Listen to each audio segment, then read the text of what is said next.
Hello and welcome back. Today we're going to focus on 5 things you need to be aware of during the holidays as foster parents. So for the most part, the holidays can be a really fun time for your family as well as for the kiddos, but there's certain things that you have to be aware of.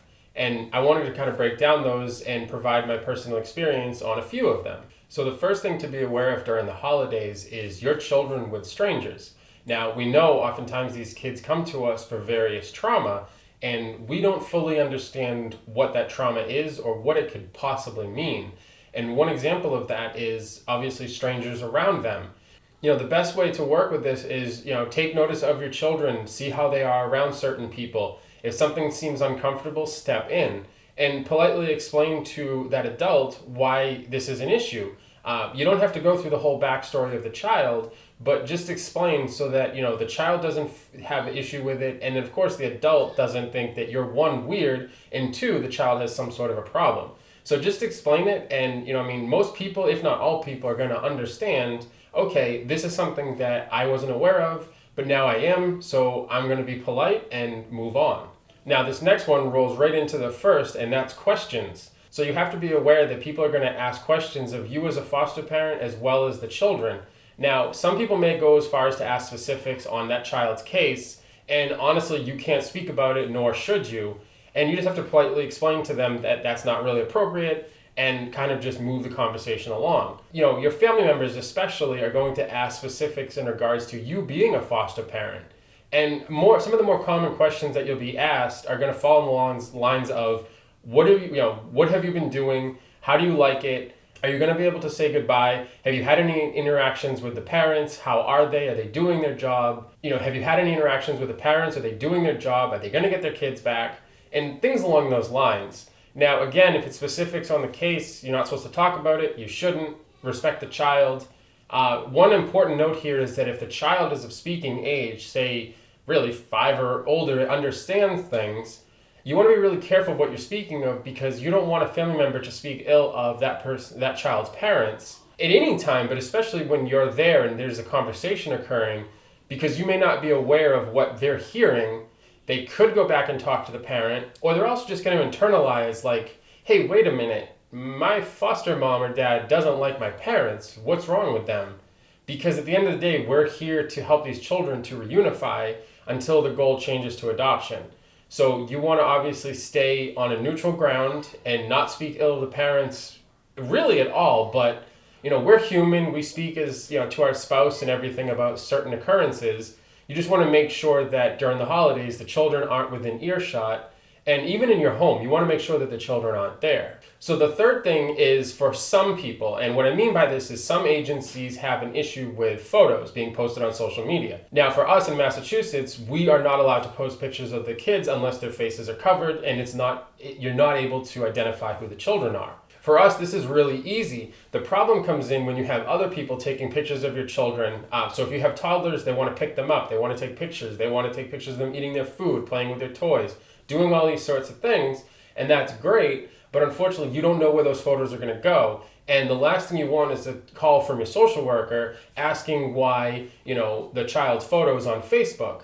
Because I'll be honest, Facebook is very deep. There's a lot of interconnections that you may not be aware of, and especially if you're taking children from your local town, someone may know those kids that you don't know, but a friend of a friend does.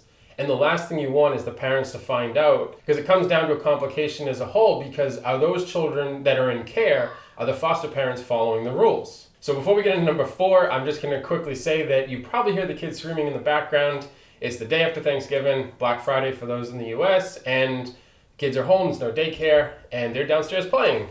So you're hearing them in the distance, and hopefully it's not causing too many issues with the audio, but it is what it is. We are foster parents, we have kids. Shocking, I know. So in regards to the kids, you are going to have situations where your religion and your culture may differ from the child. Now, for instance, my wife and I are Christian, we celebrate Christmas. That's how we were raised, that's how we continue to be, and that's how we raise our biological son. But we have foster children that have other cultures. Let's say they have Hanukkah or Kwanzaa, or all these different holidays, as well as food and different cultural festivities. And while you're not required to celebrate them or observe them, we believe that you should, right? So if you have a child that celebrates Hanukkah, why not learn about it? Why not learn with them? Why not celebrate it and, tie it into your family's festivities. So I'm not saying the example of, don't have Christmas because you have your own family and you want to continue to do that. But why not introduce them to your culture as well as introduce your family to their culture? And like I mentioned Facebook before with the photos, an advantage to Facebook is there's all sorts of family groups that you can learn firsthand what sort of events are happening in your area where you can join in on the festivities of a specific holiday. So definitely just go search it out, ask other parents, and hey, maybe you'll learn something new. Maybe it'll be really interesting.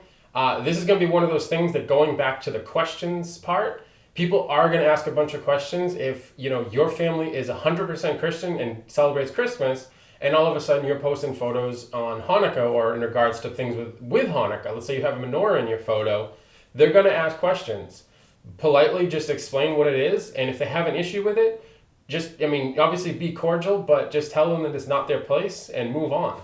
Now, in regards to Hanukkah and Christmas, there's gifts. Now, one thing that you have to be really careful of is you want to get these children gifts. Now, of course, this goes for younger children because older children are going to ask you what they are going to tell you what they want. We all know that. It's just a fact. But younger children, they want to open gifts. You want to have Christmas. You want to go see Santa, do all of these things. But you don't want to kind of go over the top because these children have had trauma in their lives, and you don't want to replace loving and caring and kindness with a whole box of gifts. Now, I'm not saying don't buy things. We're guilty of it. We buy things. We buy lots of toys. We have a great old time. But just keep in mind that, these children don't have a whole heck of a lot in most cases. And one or two great toys or 50 different great toys, it's not going to have that much of a difference. There's going to be a bunch more boxes for them to play with. And honestly, if they're younger kids, they're going to play with the box instead of the toy. But at the end of the day, they're not going to really know the difference. Now, of course, the exception to this is if you have an older child in your care, buy things that they enjoy. And like I said before, they're going to ask. Maybe get them a couple extra things. Maybe get them something that they didn't think of, but you think they'll enjoy. And especially if you have older children, engage them in your festivities. So in our family, our son actually ends up creating a gingerbread house with my mom. Every year she comes up for the holidays and they create a gingerbread house. We would extend that to children as, if they were older. Of course, in our case with the twins, they're much younger, so it really doesn't make sense. But we'll do different things like go see Santa and maybe go to the Polar Express and do all these sorts of things that are in our area to have fun with the holidays, but also just to focus on that loving, caring side and not just, here, have a whole bunch of gifts because that's what we do. So I'm sure some of these, or maybe even all of these, seemed pretty self-explanatory and kind of like duh moments. But at the end of the day, when you're foster parents, you get hit with a lot of different questions and a lot of scenarios that you probably have never had to deal with in the past. So in our case, this is 5 things that we feel are very important to keep mind of during the holidays. If you have any questions on this topic or on a different topic, leave a comment below, like this video, subscribe if you're new here, and we'll catch you in the next one.